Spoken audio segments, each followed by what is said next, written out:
안녕하세요. 오민정입니다. 네, 이번 시간은요, 소방설비기사 공부 효율을 높이는 공부법에 대해 설명해 보도록 하겠습니다. 자, 소방설비기사 필기와 실기 전부 다 공부법은 5스텝으로 진행해 주시길 바랍니다. 첫 번째는 큰 숲을 먼저 봐주시고요. 그 다음 두 번째, 이론에 대해 완벽하게 이해해 주시길 바랍니다. 이 두 가지가 정말 중요합니다. 그 다음은 계속해서 문제를 풀어보는 것입니다. 우리 이론 교재에 들어가져 있는 예상 문제와 관연도 교재의 관연도 문제를 계속해서 풀어봐 주시면 됩니다. 자, 그러면 첫 번째 큰 숲을 보는 것이 무엇인지부터 좀 더 자세하게 설명을 드리도록 할게요. 자, 큰 숲을 보자라는 것은요, 교재와 강의의 목차를 봐주시면 되겠습니다. 지금은 소방설비기사 전기 분야 전기 구조를 예시로 한번 설명을 드려보도록 하겠습니다. 자, 우리 전기 분야 전기 구조 과목에 있어서는요, 자동화재 탐지 설비, 비상경보 설비, 비상방송 설비 쭉 해서 비상전원 수전 설비 순서대로 교재와 강의가 진행이 되고 있습니다. 자, 이렇게 어떤 설비를 순서대로 학습을 할 것인지 먼저 큰 숲을 그려주신 다음에 각 챕터별로 어떤 순서대로 또 진행이 되는지 봐주시면 되겠습니다.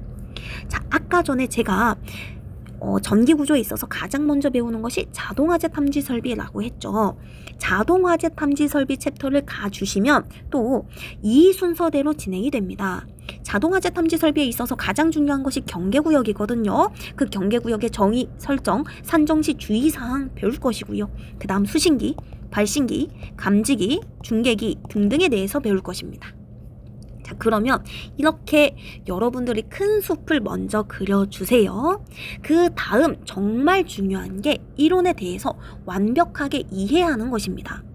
자, 최근 출제 경향을 보면 이론을 완벽히 이해해야만 풀 수 있는 문제가 정말 많이 출제가 되고 있습니다. 즉, 자, 우리 과거에는요, 문답만 해도 충분히 합격할 수 있다라고 했죠. 근데 그건 정말로 이제는 과거로 넘어갔고요. 이제는 완벽히 이해해야만 풀 수 있는 신유형 변형 문제가 많이 출제가 되고 있습니다. 자, 실제로 2025년 1회차 소방설비기사 전기 분야 필기에 출제되었던 문제 하나를 가지고 왔습니다.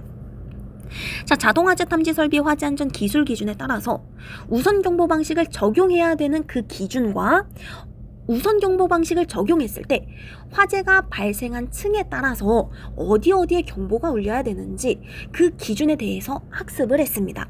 그리고 과거까지는 그 기준에 대해서 출제가 되었다면은요, 실제 2025년도 1회차에는 지상 13층짜리 건축물이 있고요. 이때 13층에서 화재가 발생한 경우 어디에 경보가 울리는지 그 층을 고르시오라고 출제가 되었습니다.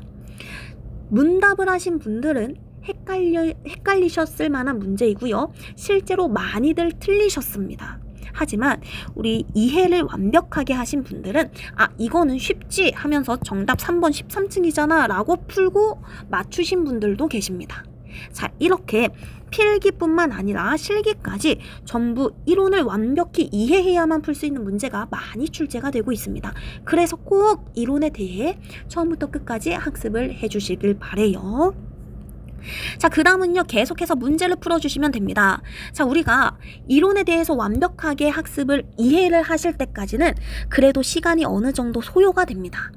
그렇다라고 해서 여러분들 시간 많이 소요되는 공부 방법 아닙니다. 이제부터는요, 여러분들이 이해를 완벽하게 했기 때문에 그 누구보다 문제 푸는 속도는 훨씬 빨라지면서 시간을 확 절약할 수가 있습니다. 자, 세 번째는 예상 문제 먼저 봐주세요. 챕터별 예상 문제를 이론 학습 후 바로 풀어봄으로써 어떤 식으로 문제가 출제가 되는지 파악이 가능합니다.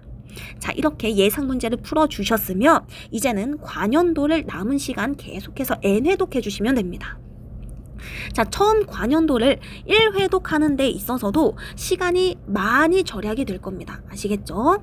자, 이때는 최근 출제 트렌드를 이해하면서 학습을 해 주시길 바라고요. 이론의 완벽 이해를 통해 관연도 풀이 시간이 절약이 될 겁니다.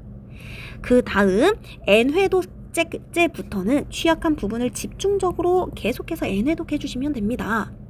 자, 이렇게 제가 여러분들한테 5스텝을 적극 추천하는 이유는요, 실제 공부의 효율성을 극대화시킬 수가 있기 때문입니다. 자, 이론에 대해서 완벽하게 이해하기까지는 시간이 많이 소요가 될 겁니다. 학습 스피드와 이해력이 조금 많이 필요한 시기입니다. 하지만 문제풀이로 넘어가시게 되면 학습 스피드가 정말 빨라질 겁니다. 아시겠죠? 이해력이 확 높아질 겁니다. 실제 공부의 효율성이 극대화될 것이고요. 최근 출제 트렌드에 맞게 신유형 문제나 변형 문제까지 충분히 푸실 수가 있을 만한 공부 방법입니다. 그래서 꼭 이론 놓치지 마시고 우리 소방설비 기사 시험은요.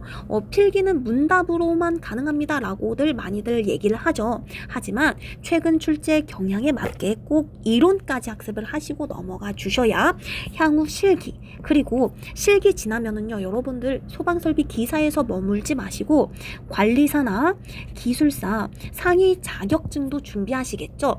개념이 탄탄하게 잡혀 있으면 상위 자격증 준비하시는데도 시간이 많이 절약이 될 겁니다. 그래서 실제 공부의 효율성을 극대화시키기 위해 꼭 요 5 스텝을 통해 학습을 해 주시길 바랍니다. 자, 여기까지 해서 이번에 준비한 영상은 마무리 지어 보도록 하겠습니다. 여러분들의 합격은 모아의 보람입니다.